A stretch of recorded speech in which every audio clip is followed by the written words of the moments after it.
Nicolas, j'habite en Touraine, dans une maison avec un grand jardin. Je suis marié et j'ai 2 grands-enfants et un chien. Ça fait un peu plus de 4 ans maintenant qu'on habite là.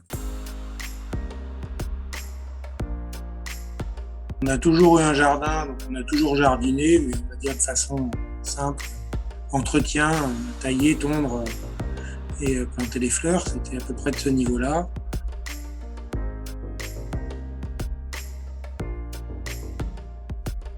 Pour moi, l'idée, c'était aussi de le faire mieux pour que ce soit plus efficace et puis aussi plus continu.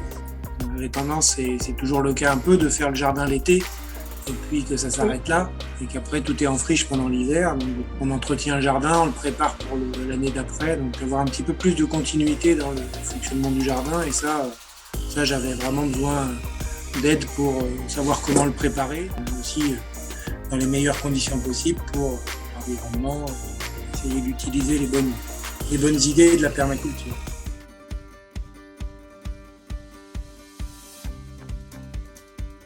Et surtout faire une butte de permaculture qu'on voulait faire au départ, parce que le terrain n'était pas forcément merveilleux pour que ça pousse bien. Moi, je lui avais envoyé des photos de mon jardin avant, qu'il s'essaye à faire un design. Donc, il m'avait fait des choses dessinées comme ça, sur comment on pouvait implanter. Je lui avais dit ce que je souhaitais.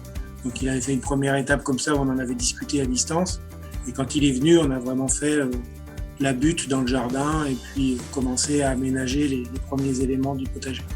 L'idée, c'était qu'une fois qu'on ait la butte, on est un petit peu obligé de s'en servir et de la remplir. J'aurais pas su franchir ce cap-là de me lancer dans un potager plus conséquent. Chaque année, je plantais quelques pieds de tomates et 2-3 plantes comme ça, mais sans aller plus loin. Donc, le fait de se lancer dans un niveau un petit peu plus important, de faire des travaux de départ qui vont permettre de le faire sur des années après dans des bonnes conditions, ça, j'aurais pas eu tout seul la capacité de le faire. Je trouve que l'idée est bien, l'idée est vraiment importante et c'est un concept qui peut aider beaucoup de gens à se lancer. C'est aussi super efficace en fait. On a un jardin qui donne énormément dans pas beaucoup de place.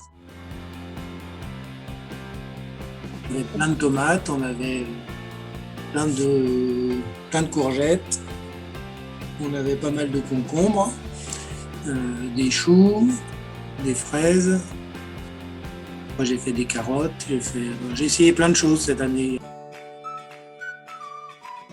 Une fois qu'on a franchi le premier pas de passer comme ça une journée à mettre en place quelque chose de concret, après on est lancé, on peut plus trop s'arrêter. C'est agréable parce que c'est luxuriant, ça pousse beaucoup et c'est vachement motivant et satisfaisant.